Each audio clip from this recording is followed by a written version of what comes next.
रघुनाथपुर मंडलर सभापति आज रघुनाथपुर मंडल रे आमर पंडित दीनदयाल उपाध्याय पुण्यतिथि रे समर्पण दिवस 2025 अनुष्ठित है।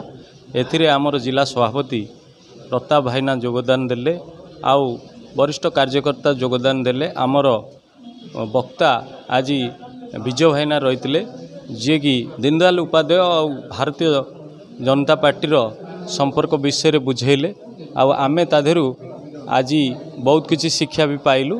आउ समर्पण दिवस रे आउ समस्त कार्यकर्ता एटी रघुनाथपुर मंडलर जेते कार्यकर्ता आसथिले समस्ते किछि किछि दल पई समर्पण प्रदान कले।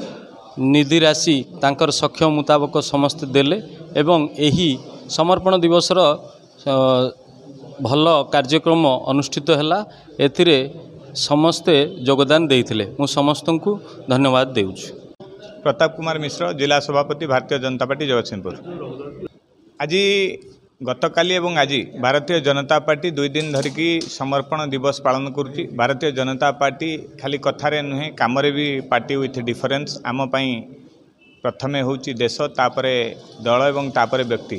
तेणु दल परिचालना करबा पई भारतीय जनता पार्टी साधारण कार्यकर्ताटे भी समर्पण करे।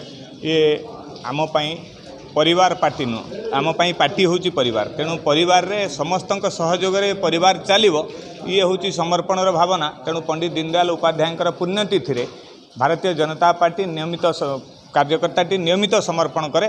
से क्रम रे आज रघुनाथपुर मंडल रे बैठक थिला एवं कार्यकर्ता माने अंतत भव्य ढंग रे कार्यक्रम करिसंती एवं पार्टी पई समर्पण राशि जमा देइसंती। तेणु मु जिला सभापति भाव रे रघुनाथपुर मंडल रो समस्त कार्यकर्ता मानकु धन्यवाद दउची। धन्यवाद।